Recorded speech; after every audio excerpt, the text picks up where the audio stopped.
Hello students, welcome back in Science Cosmos, and in this video we will discuss about plant reproduction.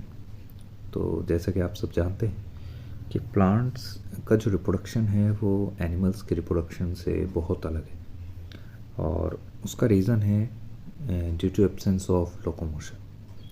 तो अगर जो हम देखें तो जब हम प्लांट के रिप्रोडक्शन की बात करते हैं तो अगर जो प्लांट असेक्सुअली रिप्रोड्यूस कर रहा है तो वहाँ पर उसका जो मोड ऑफ रिप्रोडक्शन है वो अलग हो जाता है, उसके तरीके अलग हो जाते हैं। लेकिन जब हम बात करते हैं about sexual reproduction in plant तो वहाँ पे एक नाम आता है flower. Okay, so before knowing about reproduction we need to understand कि प्लांट जो हैं वो किस ऑर्गन का यूज़ करते हैं फॉर रिप्रोडक्शन। तो उस ऑर्गन का नाम है फ्लावर। तो जैसे कि आपके मोबाइल स्क्रीन पर आप देख सकते हैं कि यहाँ पे एक फ्लावर मेंशन किया गया है जिसके डिफरेंट डिफरेंट पार्ट्स आप यहाँ पे देख सकते हैं।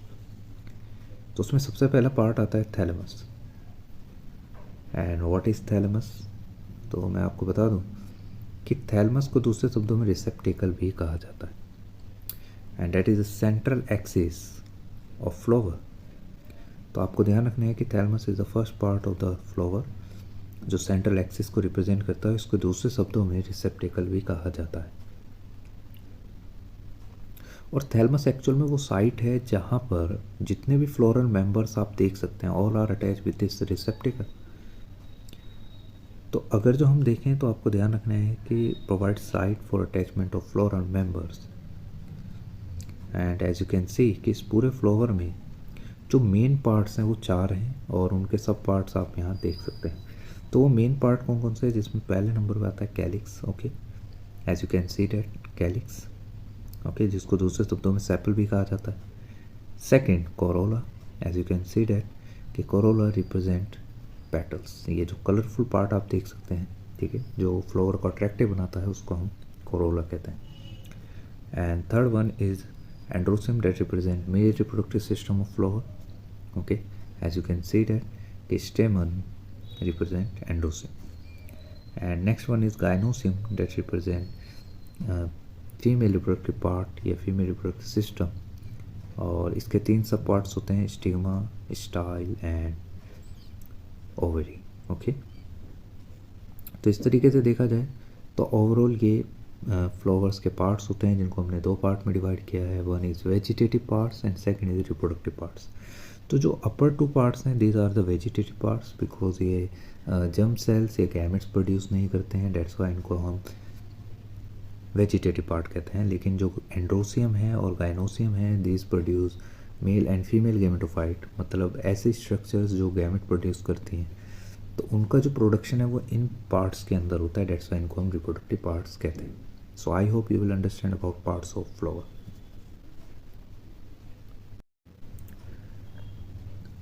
Now we will discuss about functions of floral members. तो हम 1 बाय 1 करके जितने भी फ्लोरल मेंबर्स हमने प्रीवियस सेक्शन में देखे उनके हम फंक्शंस को स्टडी करेंगे। ओके, डिस्कस करेंगे। तो सबसे पहला जो फ्लोरल मेंबर था वो था कैलिक्स।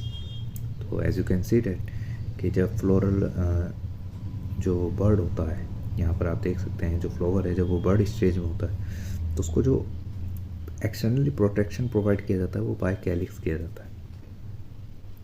तो यहाँ पर आपको ध्यान रखना है कि कैलिक्स के कुछ फीचर्स हैं जो आपको याद रखने हैं। जैसा ये हमेशा याद रखना है कि that found as smaller than petal in size. तो ये चीज़ आपको ध्यान रखना है। यहाँ पे आप देख सकते हैं कि पेटल दिख रहे हैं बट ये फ्लोरल बर्ड है, तो डेट्स वाई अभी यहाँ पर फ्लावर जो है वो पूरी तरह से मैच्योर नहीं हुआ है, तो बर्ड स्टेज में है।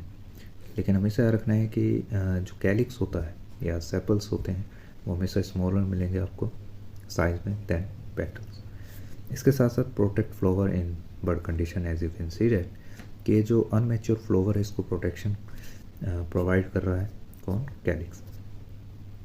इसके साथ साथ आपको ध्यान रखना है, यू नो वेरी वेल कि इसका जो कलर है वो ग्रीन है and due to presence of chlorophyll. तो जब यहाँ पर क्लोरोफिल होगा तो obviously it is able to perform photosynthesis. तो ये फोटोसिंथेटिक इन नेचर भी होता है, डेट मीन्स ये फूड प्रिपेयर कर सकता है। तो इसलिए आपको ध्यान रखना है फोटोसिंथेटिक भी होता है, लेकिन कब, जब ये कलर में ग्रीन होगा। और ग्रीन क्यों है, बिकॉज ऑफ क्लोरोफिल।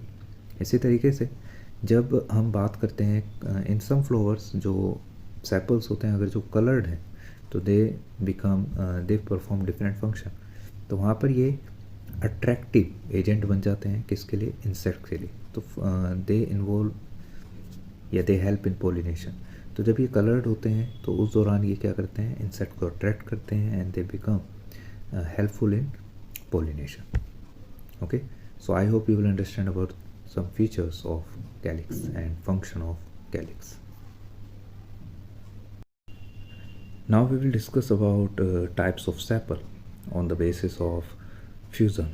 Okay, तो जैसा कि आप देख सकते हैं जो types of calyx या sepals होते हैं based on fusion, ये fusion पर based होते हैं। Okay, तो सबसे पहले आपको ध्यान रखना है कि एक्चुअल में इसकी दो कैटेगरी होते हैं, गैमोसेपलस और एक पॉलीसेपलस। तो गैमोसेपलस में आपको सबसे पहले ध्यान रखना है, गैमो रिप्रेजेंट फ्यूज्ड और सेपलस रिप्रेजेंट सेपल। तो जब सेपल्स फ्यूज होते हैं तो उनको हम गैपोसेपलस की कैटेगरी में रखते हैं। और इनके एग्जांपल आप देख सकते हैं, टटूरा और यूबिस्कस, जैसा कि आपकी मोबाइल स्क्रीन पर आपको दिख रहा होगा। तो जब हम इनके सेपल्स को देखते हैं तो इनके जो सेपल्स हैं वो अटैच हैं आपस में। तो वहाँ पर अगर जो हम देखें तो इंडिविजुअली जो सेपल है ड्यू टू फ्यूज़न, तो वो वहाँ पे एज ए सिंगल सेपल हमें दिखता है। तो डैट इज़ द रीज़न कि ऐसे सेपल्स को या ऐसे सेपल्स को हम गैमोसेपलस कहते हैं। ओके, और एग्जांपल आपने मोबाइल स्क्रीन पे देख लिए। पॉलीसेपलस में आपको ध्यान रखना है जहाँ पर जो सेपल्स होते हैं, ओके, जो सेपल्स होते हैं अगर जो फ्री हैं, जैसे कि आप अपने मोबाइल स्क्रीन पे देख सकते हैं, और एनोना और टोमेटो में आप देख सकते हैं कि ये जो फ्लावर्स हैं, ओके, इनमें आप देख सकते हैं कि पॉलीसेपलस कंडीशन आपको दिखाई दे रही होगी। तो इसलिए हम इनको पॉलीसेपलस कंडीशन में डालते हैं, क्योंकि इनके जो सेपल्स हैं वो आप देख सकते हैं कि डी अटैच है। ओके, डैट मीन्स वो फ्री है, तो इसीलिए हम इनको पॉलीसेपलस कंडीशन में डालते हैं। तो इस तरीके से अगर जो हम देखें तो सेपल्स या कैलिक्स को हमने दो पार्ट में डिवाइड किया है on the basis of fusion, gamosepalous and polysepalous. जिनके एग्जाम्पल आपको याद रखने हैं, जो एग्जाम पॉइंट ऑफ व्यू से बहुत इंपॉर्टेंट होते हैं। ओके,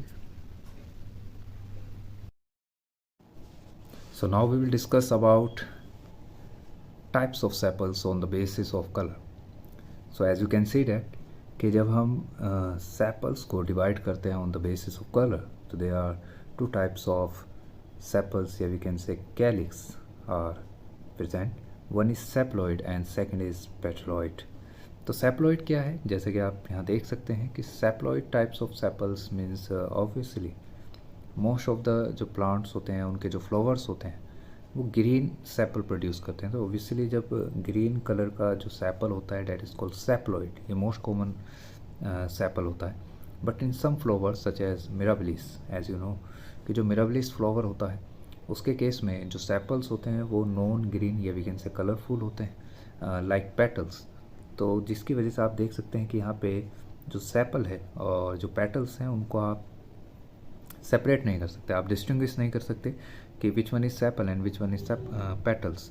तो दैट रिप्रेजेंट कि इस तरह के सेपल्स को हम पेटलॉइड कहते हैं, बिकॉज इनका जो कलर है वो ग्रीन नहीं होता।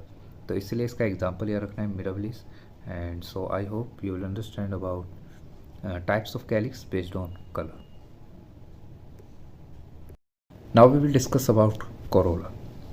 एज यू नो कि corolla represent colourful part of flower that is called petals. तो ध्यान रखिएगा इसके दो मेजर फंक्शन होते हैं, जिन्हों कि सबसे पहले ये फ्लावर का कलर डिटरमाइन करता है कि जो फ्लावर है वो किस कलर का है, and second it will produce scent. और ये जो सेंट होता है ये हेल्प करता है क्या करने में, अट्रैक्ट करने में पॉलिनेटर्स को। फॉर एग्जांपल आप इस डायग्राम में देख सकते हैं कि जो हनी बी है, ओके, तो वो अट्रैक्ट क्यों हो रही है, because of fragrance, because of colour. तो ये जो दो मेजर फंक्शन यहाँ पर बताए गए हैं ये किसके होते हैं, कोरोला के होते हैं। तो अगर जो हम देखें तो कोरोला जो होता है ये इसका जो बेस होता है, कई बार उसके बेस पर सेक्रेटरी ग्लैंड्स होती हैं जो नेक्टर प्रोड्यूस करती हैं। और आपको ध्यान रखना है कि जो नेक्टर होता है दिस इज़ एक्चुअल फ्लूइड जो honey bee as a food intake करती है या लेती है किससे, फ्लावर से। तो याद रखना है कि नेक्टर से ही हनी प्रोड्यूस होता है, तो नेक्टर जितना अच्छा होगा उतनी अच्छी क्वालिटी का हनी होगा। ओके, इसके साथ साथ आपको ध्यान रखना है कि प्रोटेक्शन भी प्रोवाइड करता है किसको, प्लांट को। ठीक है, इन सम फ्लावर्स आप देख सकते हैं कि यहाँ पे पेटल्स अगर जो हम देखें तो उसके जो रिप्रोडक्टिव पार्ट्स होते हैं such as stamen and gynoecium या वी कैन से पिस्टिल, तो उसको आप देख सकते हैं प्रोटेक्शन भी प्रोवाइड कर रहा है, इसके साथ साथ ये स्टोरेज का भी काम करता है। ओके, तो अगर जो हम देखें तो इसका काम स्टोरेज भी है। तो पोलिनेशन एक अनदर फंक्शन है जो जिसमें कोरोला पार्टिसिपेट करता है, जैसे कि यहाँ पे लिखा है attract pollinating agent such as honey bee या वेस्प। तो ये ऐसे जो इंसेक्ट्स होते हैं जो फ्लावर पर निर्भर हैं अपने फूड के लिए, ठीक है, तो उनको अट्रैक्ट करने का काम किसका होता है? कोरोला का होता है। तो इस तरीके से देखा जाए तो ओवरऑल हमारा जो कोरोला है वो रिप्रोडक्शन में बहुत इंपॉर्टेंट रोल प्ले करता है बिकॉज ऑफ पोलिनेशन। अगर जो हम देखें तो जितने भी कलरफुल फ्लावर्स होते हैं उनका जो पोलिनेशन है जनरली वो इंसेक्ट की प्रेजेंस में होता है। तो इसलिए आपको ध्यान रखना है कि अगर जो पेटल्स नहीं होंगे तो ऑब्वियसली जो इंसेक्ट्स हैं वो उनकी तरफ अट्रैक्ट नहीं होंगे और उसकी वजह से जो पोलिनेशन है वो इंटरप्ट होगा। तो इसलिए अगर जो हम देखें तो कोरोला बहुत ज़्यादा इम्पोर्टेंट रोल प्ले करता है किसमें? रिप्रोडक्शन में। Now we will discuss about the introduction of androecium. तो जैसा मैंने प्रीवियस सेक्शन में बताया कि एंड्रोशियम को प्रोटेक्शन प्रोवाइड करता है कौन? पेटल्स। तो यहाँ पर आप देख सकते हैं कि जो पेटल्स होते हैं ये एंड्रोशियम को भी प्रोटेक्शन प्रोवाइड करते हैं। तो सबसे पहले सवाल उठता है व्हाट इज़ एंड्रोशियम। तो आपको मैं एक्चुअल में बताऊँ तो जो एंड्रोशियम होता है वो सम ऑफ स्टेमन्स होता है। मतलब अगर जो हम देखें तो individual unit of androecium is known as stamen, लेकिन जो ऑल द स्टेमन्स होते हैं, मतलब अगर जो हम देखें तो group of stamen is known as androecium. Okay, और उसकी जो इंडिविजुअल यूनिट है जैसे सिंगल अगर जो हम देखें तो दिस इज़ कॉल्ड स्टेमन। तो this is the difference between androecium and stamen. दूसरी बात आपको ध्यान रखनी है कि it represent male reproductive system, जैसे कि आप यहाँ देख सकते हैं। और इसके दो मेजर पार्ट होते हैं, एंथर और फिलामेंट। ओके, तो एंथर आप देख सकते हैं ये एक लोब्ड स्ट्रक्चर है, ठीक है, स्वेलिंग पार्ट होता है एंथर का, ठीक है। और सेकंड जो पार्ट है वो है filament. Filament represent elongated structure या स्टॉक विच हेल्प या सपोर्ट एंथर, ठीक है। तो अगर जो हम देखें तो एंथर एक्चुअल साइट होती है जहाँ पे मेल गैमेटोफाइट प्रोड्यूस होता है, और मेल गैमेटोफाइट की जो डेवलपमेंट है वो किससे होती है? माइक्रोस्पोर से। तो आपको ध्यान रखना है कि मेन फंक्शन क्या होता है एंथर का? Production of microspore. अब ये जो माइक्रोस्पोर होता है ये आगे जाके मेल गैमेटोफाइट में डिफ्रेंशिएट होता है और उस मेल गैमेटोफाइट को नाम दिया जाता है pollen grain. You know very well कि पोलन ग्रेन को मेल गैमेटोफाइट क्यों कहा गया है? बिकॉज जो हमारा पोलन ग्रेन है वो आगे जाके गैमेट प्रोड्यूस करेगा, तो दैट्स वाई इसको हम male gametophyte of angiospermic plant भी कहते हैं। तो इसलिए ध्यान रखना है कि माइक्रोस्पोर जो है वो डिफरेंशिएट होकर पोलन ग्रेन बनाते हैं और ये जो पोलन ग्रेन होते हैं आगे जाके ये मेल गैमेट को प्रोड्यूस करते हैं। तो इस तरीके से देखा जाए तो एंथर बहुत इंपॉर्टेंट रोल प्ले करता है किसमें? Formation of pollen grain.